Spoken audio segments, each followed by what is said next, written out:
आपकी जो अच्छाई आपकी जा रही है वही अच्छाई आपको 10 गुना लौट के आती है और वो आपको पुश करती है। ये चीज मैंने कुमकुम भाग्य में खतरनाक तरीके से सीखी कि अगर आपके मन में कोई मैल नहीं है किसी के लिए, अगर आप किसी का बुरा नहीं चाह रहे हैं, अगर आप अपना काम ऑनेस्टी के साथ कर रहे हैं और अगर आप प्यार बांटना चाह रहे हैं, बांट रहे हैं आसपास, तो जो आप वो बांट रहे हैं वही चीज आपको इतनी शक्ति देगी कि आपका सफर बहुत प्यार से हंसते हंसते कट जाए। मुझे आज भी याद है, मैं कैमरा के सामने मेरे से खड़ा नहीं हुआ जा रहा था, लेकिन मैं इसे टेक दे रहा था। मम्मी के साथ एक सीन था, वो कर रहा था मेरे पापा के साथ कि मम्मी नहीं ऐसे नहीं होगा, वैसे नहीं होगा, ऐसे। और जैसे कट हो रहा था ना, नेटफ्लिक्स पकड़ लो, अमेजन पकड़ लो, या कुछ भी जो हम लोग जो कंज्यूम करते हैं आज के टाइम में बहुत ज्यादा, उसके आने के बाद थोड़ा सा टीवी के टीआरपी गिरी है, टीवी देखना लोगों ने कम किया है। If you are normal looking, if you have a potential, if you have a talent, आप क्लिक कर लोगे।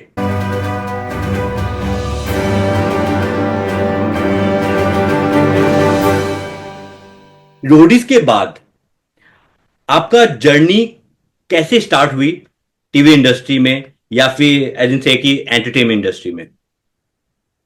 यार रोडीज की बात एक्चुअली हुआ ये, मैं जब रोडीज में पहुंचा, हालांकि मुझे पता नहीं था कि मैं रोडीज में आ गया हूँ। मैं रोडीज के ऑडिशन पे जाके मुझे पता चला कि इट वाज फॉर रोडीज। उससे पहले I had very less idea it was for Roadies because they told me it was for a travel based adventure reality show.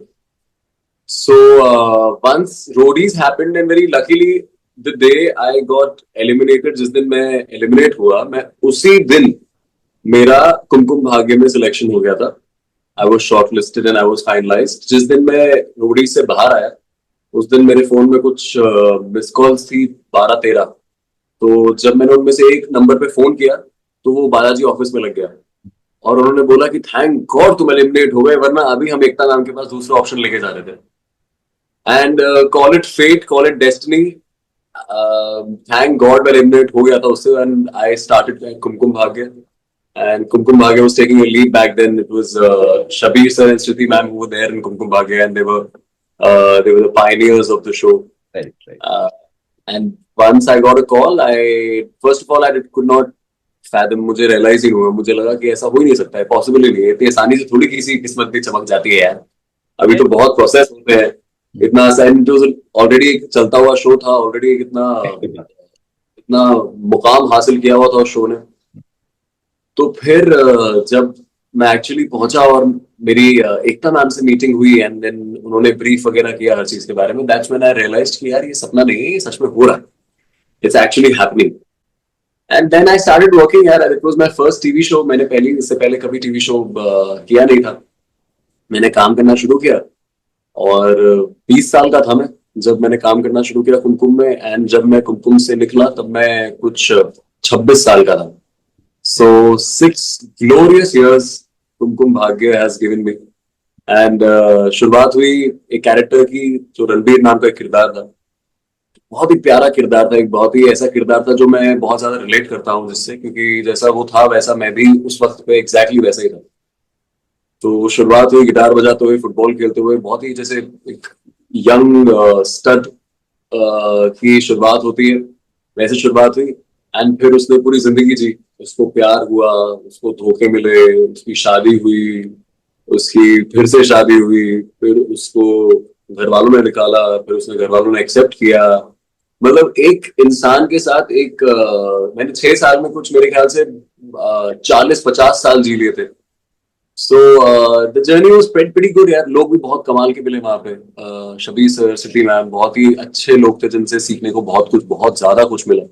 Acting ही नहीं, सिर्फ एक किरदार, असल जिंदगी में कैसा किरदार होना चाहिए तुम्हारा, वो भी सीखा।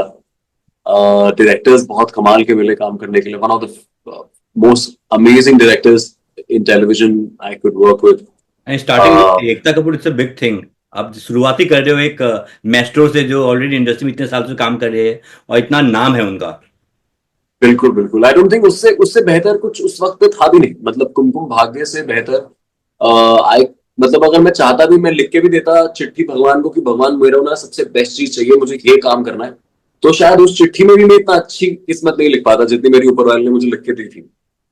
तो I been very lucky honestly. I feel very blessed कि वेलकम पिक्चर में होता है ना कि रोड से उठा के स्टार बना दूंगा। तो वैसा ही हुआ मेरे साथ, मतलब बिल्कुल ही रोड से उठा के मेरे को, मुझे मेरे सपने जो है पूरे करने का बहुत प्यारा मौका मिला। So that is my journey. And आज भी today when I look back at my journey, मैं अक्सर लोगों से मिलता हूँ जो बोलते हैं कि यार 6 साल शो तुम थक नहीं गए हर दिन काम करके।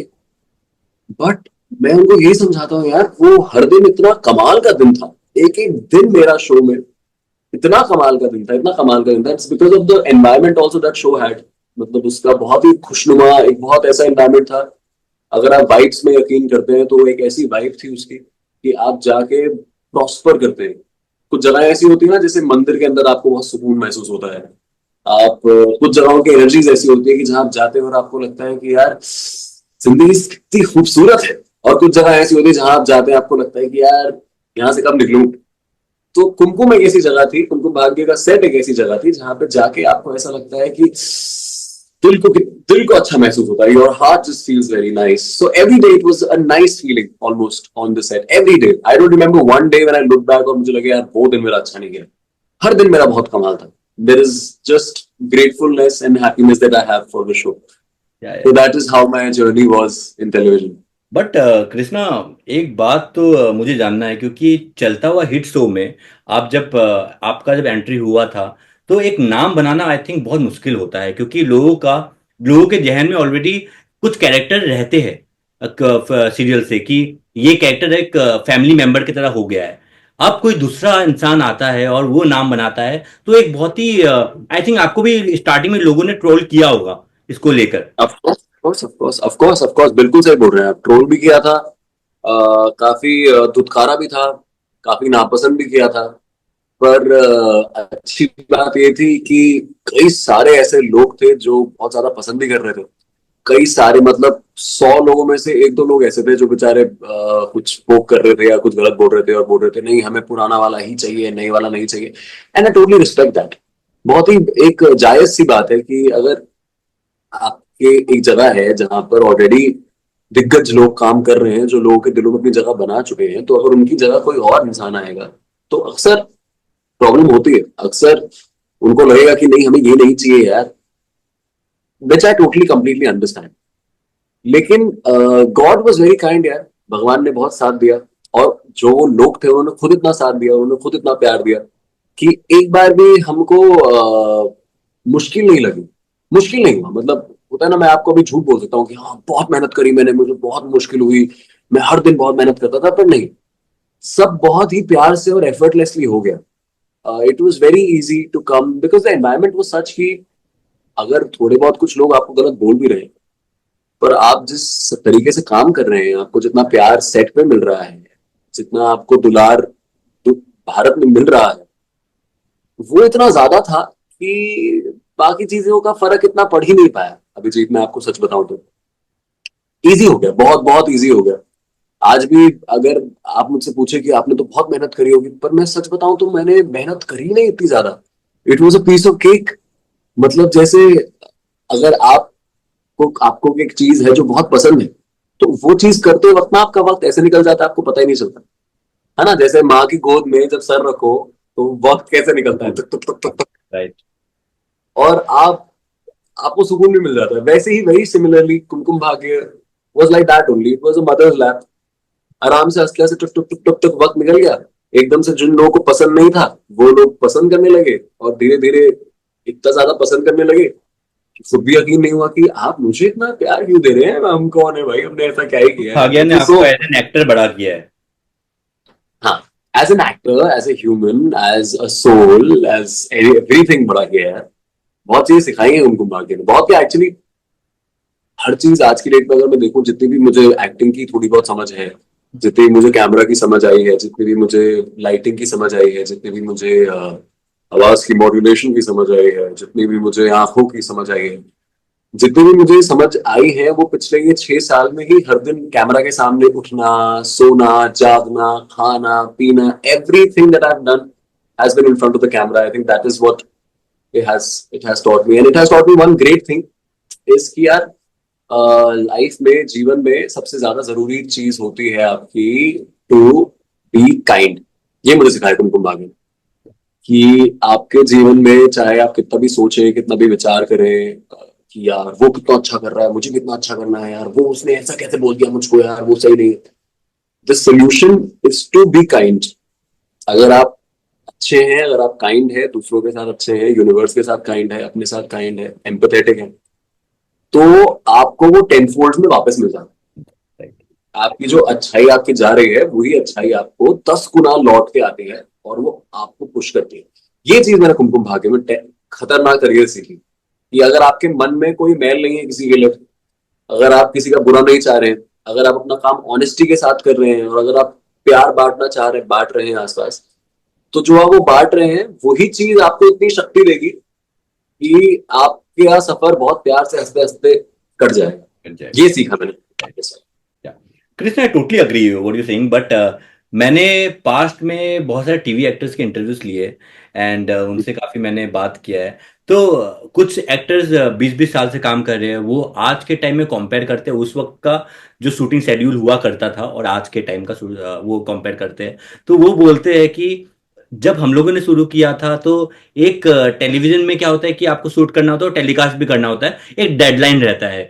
चाहे आप बीमार हो, 105 डिग्री हो, कुछ हो, फर्क नहीं पड़ता है। प्रोड्यूसर को क्या करना है, टेलीकास्ट करके वो अपलोड करना, वो डालना है, वो पब्लिक को दिखाना है। राइट। तो ये चीज चेंजेस अभी आज के टाइम में बहुत आया है। आई अग्री, आज के टाइम में थोड़ा फ्लेक्सिबल हो गया है। आप एक्टर को एज एन एक्टर ट्रीट किया जाता है, बट उस वक्त थोड़ा सा इन सब चीजों को नेग्लेक्ट किया जाता था। तो आप अपने लेवल में बताओ कि आपने कुछ ऐसा फेस किया उस वक्त कि आपको लगा कि यार आज मेरा मूड नहीं है, या फिर आज मेरी तबीयत सही नहीं है, लेकिन मैं फिर भी मुझे शूट में जाना पड़ रहा है, या फिर मुझे एक्स्ट्रा आवर काम करना पड़ रहा है। जैसा कि आपने बहुत ही वेरी राइटली यू सेड कि पहले के टाइम पे जो था, बहुत ज्यादा, क्योंकि हमारी टेक्नोलॉजी इतनी एडवांस नहीं थी, तो हमारे पास कैमरास भी थोड़े कम हुआ करते थे। तो इसीलिए एक इंसान को बहुत देर यूनिट पे रहना पड़ता था, एक एपिसोड बनने के लिए बहुत ज्यादा वक्त लगता था। एंड यूनिट्स बदल जाती थी, डायरेक्टर्स बदल जाते थे, पर आर्टिस्ट सेम रहते थे। और उसलिए मतलब कई बार तो मैंने किस्से कहानियां सुने। उस वक्त मैं भी बहुत छोटा था। तो एम्बुलेंस जो है वो सेट के बाहर खड़ी रहती थी तैनात, कि कोई भी एक्टर गिर सकता है, उसको लेके जाना पड़ सकता है, उनको लौट के आना पड़ सकता है। तो सिनेरियो थोड़ा ऐसा हुआ करता। लेकिन उस वक्त के अगर ये कॉन्स थे, तो प्रोज भी बहुत कमाल थे। जो टीवी एक्टर्स थे वो मतलब फिल्म एक्टर से कम नहीं देखे जाते थे। टीवी एक्टर्स का जो रुतबा हुआ करता था, टीवी एक्टर्स को जो the amount of money that they used to get paid, वो आजकल के एक्टर्स से कुछ 10 गुना ज्यादा है। जो इज्जत उनकी हुआ करती थी, जो उनका स्टारडम हुआ करता था, वो मतलब that used to be on another level only. ये सारे जितने भी दिग्गज एक्टर्स हैं, ये अभी मैं इनके नाम नहीं लूंगा, आपको पता ही होगा इनके नाम, ये लोग बहुत ही स्टार हुआ करते थे यार उस वक्त पे, एंड आज भी है फॉर दैट मैटर। आज television, because the technology is so easy, because it is not so difficult, अब इतना ज्यादा कट टू कट नहीं चलता है सब कुछ। अब जो है सहूलियत आ गई है, अब जो है टेक्नोलॉजी बेटर हो गई है, तो अब जो है इतना ज्यादा खतरनाक तरीके से काम नहीं कराते इतना। They are they have backups, they have options now. अब बैंक्स भी बना लेते हैं। अब जो है अगर टेलीकास्ट इशू चल भी रहा है, तो कहीं ना कहीं से दे मैनेज, मतलब कुछ ना कुछ कहानी में उस एक्टर, बीमार एक्टर को थोड़ी देर तक रख देंगे, बाकी एक्टर्स का बढ़ा देंगे। So to be honest, today this time it is very easy. हालांकि मैं आपको किस्सा बता रहा था कि मेरे को एक बार बुखार हो गया सर पे, एंड कुछ 102 बुखार हो चुका था मुझे। तो मेरे जो शो में उस टाइम पे हमारे ईपी हुआ करते थे, वो मुझे ठंडी पट्टियां कर रहे थे मेकअप रूम में बैठ के, मेरा ख्याल रख रहे थे कि ठीक है कि नहीं। तो उन्होंने पूछा कि आपको करना है, पर मेरा क्या, मैं बहुत जज्बे वाला एक्टर हुआ करता था पहले भी, अभी भी हूँ। उस टाइम तो जवान भी था, तो और नहीं नहीं सर मैं करूंगा, आई डू इट यस। मुझे आज भी याद है, मैं कैमरा के सामने मेरे से खड़ा नहीं हुआ जा रहा था, लेकिन मैं से टेक दे रहा था। मम्मी के साथ एक सीन था, वो कर रहा था मेरे पापा के साथ कि मम्मी नहीं ऐसे नहीं होगा, वैसे नहीं होगा, ऐसे। और जैसे कट हो रहा था ना, अब तो लोग आ भी रहे थे कि आप कैंसिल कर सकते हैं, कोई नहीं, हम कल आराम से शूट कर लेंगे। नहीं नहीं कर लूंगा। फिर वापस टेक होता था, मैं वापस खड़ा होता था जैसे जैसे, और एक्शन करता था, जैसे कट, वापस से नीचे, बेहोश, रुकता था, उठता था, ऐसे करके भी हमारा शूट हुआ है। पर ये है कि कोई ऐसे हार्ड एंड फास्ट रूल नहीं था कि आपको करना ही करना है। वो मेरी खुद की मर्जी थी, इसीलिए हुआ। So I think now it has become much easier than how it was long time back, it has become much considerate now. अब आजकल तो मेरे ख्याल से कुछ एक्टर्स ये भी बोलते थे कि यार 12 घंटे के ऊपर मैं काम नहीं करूंगा. राइट. पहले तो 12 घंटे का कोई कॉन्सेप्ट ही नहीं था. पहले तो ये सब रूल्स रेगुलेशन ही नहीं थे कि 12 घंटे ही काम होता है. यूनिट का टाइम ही नहीं होता था स्पेसिफिक. ये तो बाद में जाके हुआ है. अब आके 12 घंटे का सीन होने लगा है कि नहीं 12 घंटे से ऊपर काम नहीं होता. अब कुछ पैसों के लिए भी होता था ना कि 3 months में I think they used to clear the money. ऐसे भी कुछ होता था I think. They still do. They still do. Still do? They still they still do. They still clear the money in 3 months only. Once you start, once you are telecasted, and once your telecast goes on air, and उसके 3 महीने बाद you start getting paid. It is a cycle that goes on. Okay, perfect. Krishna, अब आते हैं एक ऐसा सवाल में जो बहुत लोगों ने रिसेंटली मुझे मेरे रिसेंट इंटरव्यू में काफी लोगों ने कमेंट किया था. काफी लोगों ने पूछा था कि अब आप नेटफ्लिक्स पकड़ लो, अमेजन पकड़ लो, या कुछ भी जो हम लोग जो कंज्यूम करते हैं आज के टाइम में बहुत ज्यादा, उसके आने के बाद थोड़ा सा टीवी के टीआरपी गिरी है, टीवी देखना लोगों ने कम किया है. ये आप बताओ. देखिए, मैं कोई एक्सपर्ट नहीं हूँ, पर मेरा जो इसमें ओपिनियन है, हो सकता है वो इतना गलत हो या सही हो, मैं इस बात के से वाकिफ नहीं हूँ. बट मैं जितना मैं समझता हूँ, मुझे लगता है कि हाँ, कहीं ना कहीं हमारी जो ऑडियंसेस हैं, जैसे फॉर एग्जांपल अगर मेरी माताश्री है या आपकी माताश्री है, हम कहीं दूर नहीं जाते, हम अपने घर पे एग्जांपल लेते हैं. पहले जब कोविड से पहले तक उनके पास ऑप्शंस नहीं हुआ करते थे, जब उन वो इतना टेक्नोलॉजिकली साउंड नहीं होते थे कि अच्छा फायर स्टिक से अमेजॉन प्राइम भी देख सकते हैं, नेटफ्लिक्स भी देख सकते हैं. उनको लगता था ये जितने भी अमेजॉन और ये सब है, ये सब में यूजुअली इंग्लिश कंटेंट आता है, तो हमारे घर वाले थोड़ा रिफ्रेन करते थे इससे.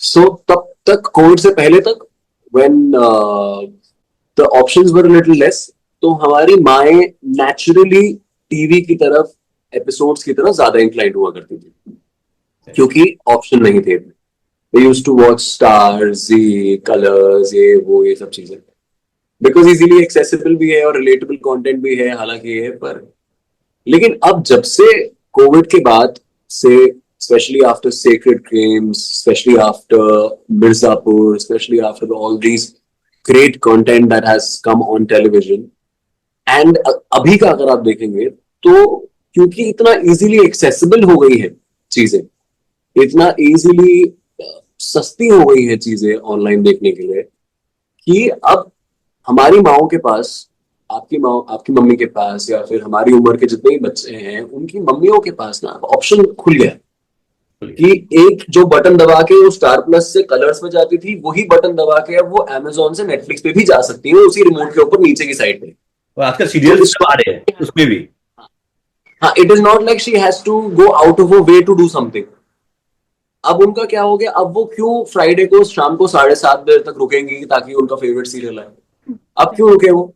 अब उनका अगर मन है शाम को 4:30 बजे अपना फेवरेट कंटेंट देखने का, वो खोल लेंगी टीवी और देखेंगी अपनी मर्जी से, है ना? सो ऑफ कोर्स डिफरेंस आया है, बट मेजर डिफरेंस नहीं आया, क्योंकि हमारी जो ऑडियंस है वो यूजुअली टायर 1 सिटी से कम है. टायर 1 सिटी की थोड़ी कम है. टायर 2 सिटी की है, उन सिटीज की है जहां पे लोगों के पास सुविधाएं कम है, जहां पे अमेजोन प्राइम वगैरह और नेटफ्लिक्स की सुविधाएं जो है लोगों के पास थोड़ी कम. मतलब जो ऑटो चला रहे हैं लोग, जो कुछ औरतें घर पे काम करने जाती हैं, लोगों के, ये वो लोग हैं जिनके पास शायद टीवी पे वो अमेजोन वगैरह देखने के इतने पैसे नहीं है, तो उनके पास नेचुरली टीवी पे जो जी टीवी आ रहा है, जो कलर्स आ रहा है, जो स्टार आ रहा है, ये लोग उसकी तरफ देख रहे हैं, क्योंकि उनके पास अब वो ऑप्शन नहीं खुले जो हमारी मम्मी पापा के पास खुल गए. तो अभी भी हमारा जो ऑलमोस्ट 60-70% ऑडियंस है, that is in tyre 2 cities, वो देख रही है, वो अभी भी देख रही है. अभी हमारे भारत में थोड़ा और विकास होगा जब, मे बी तब जाके उनके पास वो ऑप्शन आना स्टार्ट होगा. लेकिन हमारी जो ऑडियंस है वो अभी भी, जो रूट ऑडियंस है हमारी, उसमें से 60% ऑडियंस इंटैक्ट है. लेकिन हमारी जो 30 से 40% जो ऑडियंस थी, वो अभी ऑडियंस ऑनलाइन चली गई है, जो कि ऑनलाइन सारी वेब सीरीज वगैरह देख रही है. और क्योंकि अब उनके पास कंटेंट में रिलेटेबल आ गया ना, अब ऐसा नहीं है कि सिर्फ एक मिर्जापुर नाम की चीज ही है जिसमें गाली गलौच है और लड़कों को मजा आ रहा है. अब एक मिसेस जैसी एक मूवी भी है जो अभी रिसेंटली आई है, जिसमें हाउसवाइफ को देख के मजा आ रहा है कि अरे वाह यार, ये तो हमारे साथ भी हो रहा है. Now that sort of content is also there. अब we cannot blame them. Of course, if they will have an option, they will switch. तो 30-40% हमारी जो ऑडियंस है वो थोड़ी स्विच हो गई है, बाकी 60% अभी भी हमारे कंट्रोल में है. I think not only television, मुझे लगता है मूवीज में भी काफी इम्पैक्ट पड़ी है, क्योंकि अच्छे अच्छे कंटेंट हम लोग कंज्यूम कर रहे हैं, ऑनलाइन देख रहे हैं. रिमोट के स्विच आप जाके आप अच्छा कंटेंट देख सकते हो. आजकल इतने सारे कंटेंट कंज्यूम करने के लिए आपके पास अच्छे अच्छे कंटेंट है.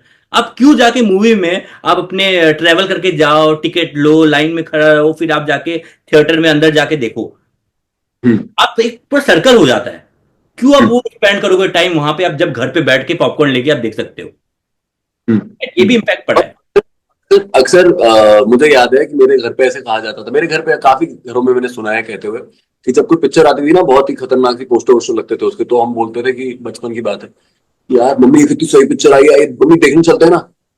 ये तो वो देखते थे, कहते अरे क्यों देखने जानी है, 2 महीने में टीवी पे आ जाएगी, टीवी पे देखेंगे ना. तो ये मेंटालिटी और जो माइंडसेट है वो हमारे घरों में है लोग, विच नॉट रॉन्ग. मतलब अगर मतलब the movie either has to be of a very great star. मतलब अगर कोई अपने जेब से पैसे 300 रुपए खर्च के जा रहा है, पेट्रोल लगा रहा है, तो उस पेट्रोल और पैसे लगाने के लिए उसके पास वो स्टार पावर होना चाहिए. यार शाहरुख की नई पिक्चर आई है यार, अरे अमिताभ जी की बड़ी अच्छी पिक्चर आई है यार, अरे रणवीर सिंह की बहुत कमाल पिक्चर आई है यार.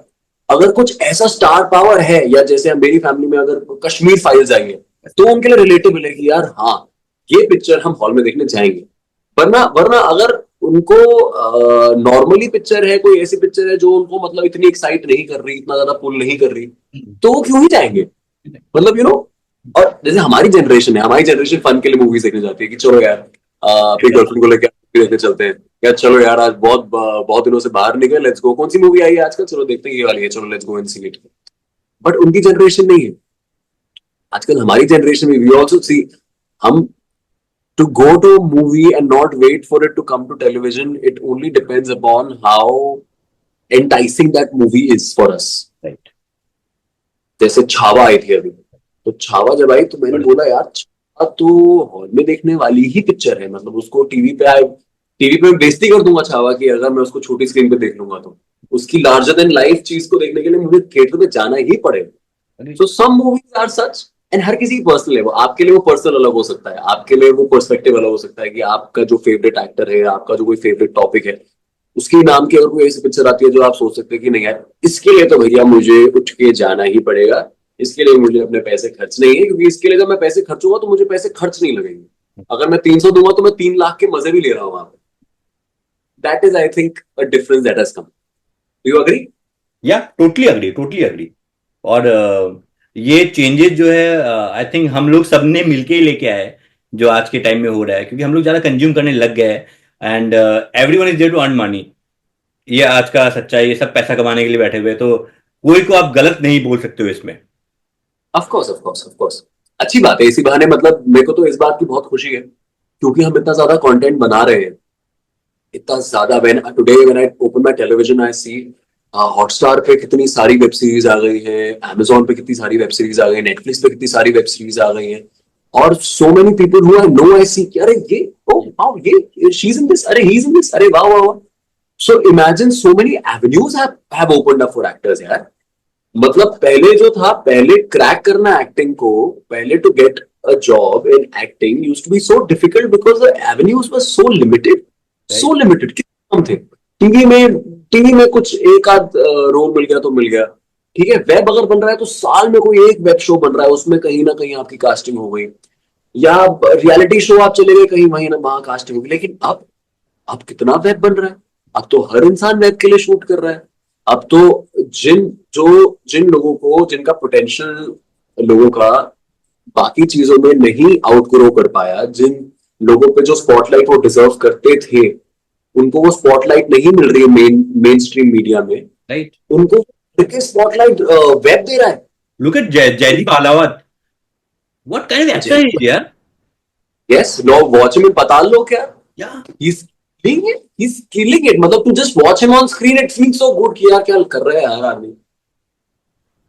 आजकल के टाइम में वो लुक नहीं चाहिए कि आपको एक मेन स्ट्रीम में आपको करण जौहर या फिर यश चोपड़ा के फिल्म में होने के लिए आपको इस तरह दिखना पड़ेगा, नहीं चाहिए। हाँ if you are normal looking, if you have a potential, if you have a talent, आप क्लिक कर लोगे जाके, अपॉर्चुनिटी दे जैसे रही पहले, है।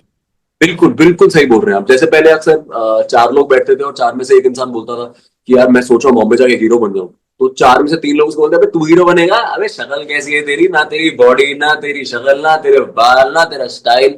अब वो है ही नहीं। अब कोई अगर टेढ़ा मेढ़ा सही बंदा है और वो बोलता है कि मैं ना हीरो बनूंगा, तो अब उसको मना ही नहीं कर सकते, क्योंकि वो तुम्हारे सामने वेब सीरीज में चार ऐसे कैरेक्टर दिखा देगा, देख ये भी मेरे मेरे जैसा है, ये देख मेरे जैसा है, तो नाउ यू कैन नॉट से कि तू हीरो नहीं बन पाएगा। ऑफ कोर्स हीरो बन पाएगा तू।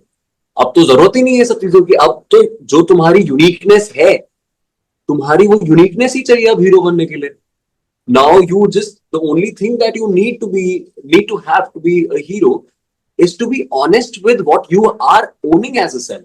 मतलब आपके पास जो है, आप उसके साथ अगर ऑनेस्ट है, और अगर आप वो स्क्रीन पे दिखा सकते हैं, और अगर आप वो कॉन्फिडेंटली पोर्ट्रे कर सकते हैं, राइट। तो कोई दिक्कत ही नहीं है। आपको नहीं करवानी जाके सर्जरियां, आपको नहीं करवाना जाके, आपको नहीं करनी एक्सरसाइज। पहले तो मैंडेटरी था। मतलब आज भी आप देखो, अगर किसी से मिलो आप, मेरी फील्ड में स्पेशली कितने सारे नए नए लोग आते हैं जिनसे मैं मिलता हूँ, पहले मेरी एडवाइस होती थी एक्टर्स को, यार यू शुड बी फिट, तुम्हारा बोलने का लहजा साफ होना चाहिए, तुम्हारे नुक्ते साफ होने चाहिए, तुम्हारी स्क्रीन प्रेजेंस साफ होने चाहिए, तुम्हारा पोस्चर अच्छा होना चाहिए, तुम्हारा कॉन्फिडेंस लेवल प्रॉपर होना चाहिए, you should know everything, you should be very well built. This was the first thing I used to tell youngsters who used to come, that work on yourself. But now, because there is so much variety and we have started embracing normal क्या, different looking people so nicely, that now I say, nowadays don't say that। अब मैं नहीं बोलता, बोलता जैसे तुम हो वैसे ही रहो, बट सेल्फ अवेयर हो जाओ और ऑथेंटिक हो जाओ, और इतना कॉन्फिडेंस ले आओ कि जो तुम हो तुम उसको पोर्ट्रे कर सको। Right. That is a major shift that has happened, which is, I think, very, very, very good for all sorts of actors. People are getting their spotlight, which they actually deserve for who they are, because of not the way they look, because of the way they are. That is something very nice. Right. Right. Right. Right. अब बताओ, social media एक actor के हाँ, life में बहुत बड़ा role play करता है आज के टाइम में, क्योंकि एक हम्म, बोल सकते हो सोर्स ऑफ अर्निंग भी हो गया है सोशल मीडिया से। ठीक है, तो आप और कहीं ना कहीं ये एक नेगेटिव पाथ में भी ले जाता है। आप कहीं ना कहीं क्या होता है, आप कुछ कमेंट पास कर दो या कुछ कर दो। मैं सोशल मीडिया का, मैं सिर्फ जो प्लेटफॉर्म है उसका एग्जांपल नहीं ले रहा हूँ। हाल ही में आपने कंट्रोवर्सी तो देखा ही होगा जो चल रहा था रणवीर एंड ऑल में। ठीक है, तो उस वे में कि आप कुछ भी बोलोगे, लोग पिकअप करने के लिए बैठे हैं कि कब इन पे इनको ट्रोल किया जाए, इनके वीडियो को निकाल के कब मार्केट में फैलाया जाए, ऐसे एक ट्रोलर्स बैठे हुए मार्केट में। हम्म, राइट। हम्म, तो उन सबसे हम्म। बचा कैसे जाए, और आपको कभी डर लगता है सोशल मीडिया में कि कुछ भी मैं मेरे मुंह से कुछ गलत ना निकल जाए? बहुत अच्छा सवाल है यार Abhijeet. It's a good good good question. देखिए, अब क्या है हमारा, when you are an actor, अगर आप अपने आप को प्रस्तुत कर रहे हैं, अगर आप रेडी हैं एक प्लेटफॉर्म पे अपने आप को खड़ा करके रखने का, तो आपको फर्स्ट ऑफ ऑल ओपन होना पड़ेगा पॉजिटिव क्रिटिसिज्म से भी और नेगेटिव क्रिटिसिज्म से भी। आपको, अगर आप एक माध्यम के सामने खड़े हैं, आपको एक स्पॉटलाइट मिली है जहां पर आप अपने आप को एक्सप्रेस कर रहे हैं, एंड वो जो एक्सप्रेशन है वो सिर्फ आपका पर्सनल नहीं है, वो एक्सप्रेशन आप दुनिया के सामने प्रेजेंट कर रहे हैं, तो पूरी दुनिया में जितने भी लोग हैं उनके पास एक हक आ जाता है आपकी तरफ उंगली उठाने का, या आपके लिए इसी हाथ से क्लैपिंग करने का। ठीक है। तो मेरा मानना यह है कि जैसे आजकल इंटरनेट पे है, ट्रोलिंग है, और मुझे तो लगता है कि लोग इंतजार ही कर रहे हैं कि कब कोई एक अजीब हरकत कर दे और हम उसके ऊपर चढ़ जाएं। कोई अगर वो अजीब हरकत नहीं भी करेगा तब भी हम उसके ऊपर चढ़ने की कोशिश कर लेते हैं। तो हाँ, of course, as an actor, as someone who is seen publicly, आपको अपनी इमेज का, आपको अपनी चीजों का जो आपके मुंह से निकलती हैं, उन चीजों का आपको बहुत खास ख्याल रखना पड़ेगा, स्पेशली अब। क्योंकि आज के दौर पे, पहले क्या था, पहले सिर्फ जो बहुत हकदार लोग थे उन्हीं के पास एक ऑप्शन होता था जहां पे वो अपना ओपिनियंस रख पाते थे दुनिया के सामने। पब्लिसिस्ट होते थे या क्रिटिक्स होते थे या कुछ ऐसे लोग थे जिनके पास वो हक था, क्योंकि उन्होंने वो पढ़ाई लिखाई करके वहां पहुंच के दुनिया देख के they had the opinion where their opinion was shared and everyone could listen to their opinion. Now every Tom Dick and Harry has an opinion. Now every person with a mobile phone has an opinion, has a voice, which is great, which is fabulous. I love freedom of speech. पर problem क्या हो रही है? Problem ये हो रही है, हम ऐसी जनता के बीच में रह रहे हैं जिनका फेवरेट पास टाइम है बिग बॉस को देखना और मजे करना। राइट, ठीक है। अब क्या हो गई, जनता को मजा आ रहा है लोगों की गलतियां देख के, जनता को मजा आ रहा है भसड़ में, जनता को मजा आ रहा है न्यू लफड़ा लोडिंग में, जनता को मजा आ रहा है जहां पर एक दूसरे का कुछ नेगेटिव हो रहा है। उस नेगेटिविटी में समहाउ पता नहीं क्यों जनता को ना आजकल थोड़ा मजा आने लगा। और जो लोग हैं जो बेचारे पॉजिटिविटी ढूंढ रहे हैं, जो बेचारे इन चीजों में मजे नहीं ले रहे, उनकी मात्रा जो वक्त के साथ थोड़ी थोड़ी थोड़ी कम हो रही है। ऐसा मेरा मानना है, ऐसा मेरा ओपिनियन है, मैं गलत भी हो सकता हूँ। अब उनकी हो रही है थोड़ी सी पॉपुलेशन पॉजिटिव चीजें देखने की थोड़ी सी कम। Now that it is happening, now that we are there, now that we know this is the situation, now that we know we are in that practical world living, everyone has a camera, everyone has that opinion. So now we have to walk on eggshells. Right. Walk on eggshells का मतलब ये है कि अगर मैं खुल के बात भी करना चाहूँ, अगर मैं खुल के बताना भी चाहूँ कि यार जीवन में ये है वो है, ऐसा नहीं हूँ वैसा नहीं हूँ, मुझे फर्क नहीं पड़ता भाई, मेरा ये है वो, अब मैं ऐसे नहीं बात कर सकता। Right, agree. अब मुझे ऐसे बात करनी पड़ेगी जो पॉलिटिकली भी राइट है, जो आइडियली भी राइट है, जो मेरे हिसाब से और आपके हिसाब से तो राइट है ही, बट कोई ऐसे हिसाब से भी इंसान अगर सुने जिसका दिमाग खराब है, उसके हिसाब से भी राइट होनी चाहिए। अग्री। आप समझ रहे हैं मेरी बात? Now when I say something, if I'm a public figure, if a few people are inspired with what I say, now I have to make sure everything that comes out of my mouth makes sense to you, makes sense to me, and also makes sense to someone who doesn't have any sense. Right, right, You understand? Agree. So that's something that, और अगर आप celebrity हैं और अगर आपने ये field चुनी है तो आपको जबरदस्ती तो किसी ने नहीं करी इस चीज के लिए। Right, right. आप आए, तो अब now you have to be ready for You pros cons and the great things that come with it. भगवान आपको इतना कुछ दे रहा है, इतनी सारी चीजें हैं, बस आपको इसको संभालना और ज्यादा केयरफुली। मतलब ये एक वो हीरा है जो आपको ऐसे संभाल के रखना है। पहले आप ऐसे खेलते हुए जा सकते थे इसके साथ, but now you have to be very careful कि अरे यार कुछ हो ना जाए।